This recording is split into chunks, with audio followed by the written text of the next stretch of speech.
everyone, welcome to Deep Dives with Dogs. Topics we're talking about today. It does have more of a focal point, but it's gonna be obviously a wider topic. It's talking about a lot of the labor revolution, you could say, during the early 20th century, late 19th century. Um, yeah, and just the things that happened then. The spurring of this conversation is time I'm recording this today is April 20th. And in 1914, there was the Ludlow Massacre in Ludlow, Colorado, where coal miners were killed by National Guard and militiamen because they were striking. Um, this is quite a common occurrence in the sense that there's a lot of these altercations. Not as many that lead to a lot of people dying, because in the Ludlow Massacre, there's about 25 people dying, including 11 children. Um, so that's a big deal. That's a big number. That's quite a few people. The strike consisted of about 1,000 people. Um, but these altercations were really spurred on by the coal companies. For instance, you have John D. Rockefeller out there.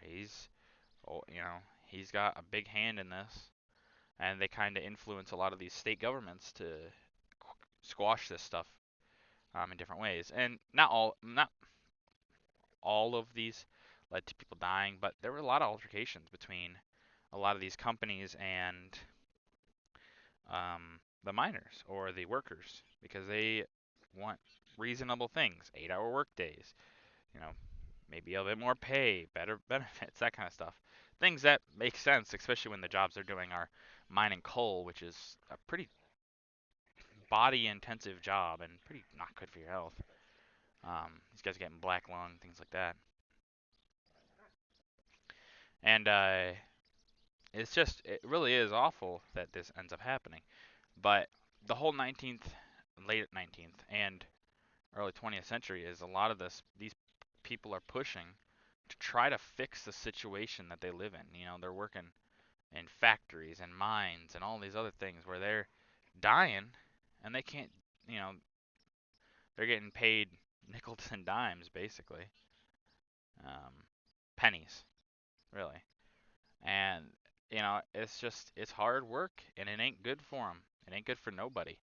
They're not able to really be the supportive person to others that they want to be, but they have to do the job because it's the job that exists.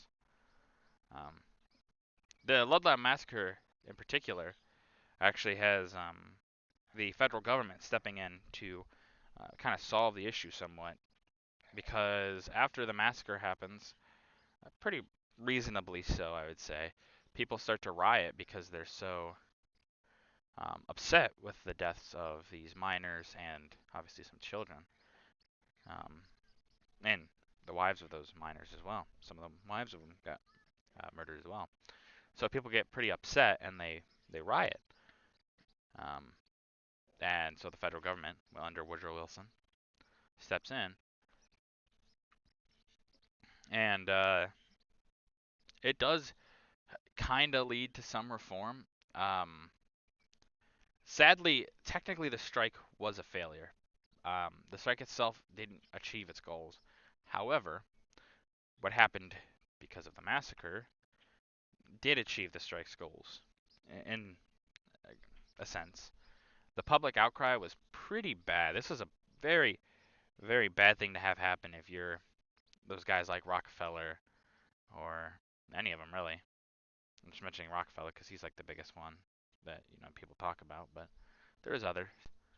Um, Even J.P. Morgan, someone.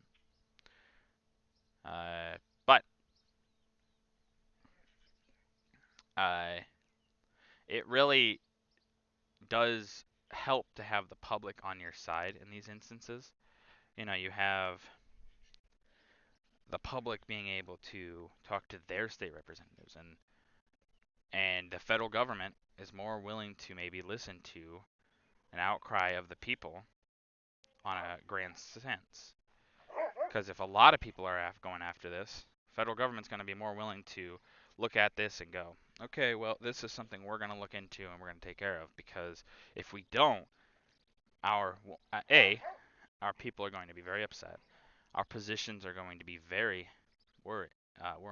And this is also a time when people were not afraid, in some regards, to go personally talk to their politicians and tell them how they felt about things. And if you don't know what I mean by that, I ain't going to go into detail. It's really not something you should ever do. But people did it. It was just a thing that people did back then. But, um, all this stuff really is why we have a lot of the safeties and protections we do in the workplace nowadays. You know, it's awful that these people had to suffer this, but the, in some ways, them pushing for a better tomorrow allows their children, their grandchildren, their great grandchildren, and probably even their great great grandchildren to have a better working condition, a better life, better job security, things like that, than maybe they did. Uh, Heck, it's why unions were made too. They were made to help the folks against the big companies. But that's gonna do it for this video. If you guys liked the video, leave a like. If you have any ways to improve these videos, leave a comment down below. It really does help. And as always, subscribe. It really helps out the channel. Thank you.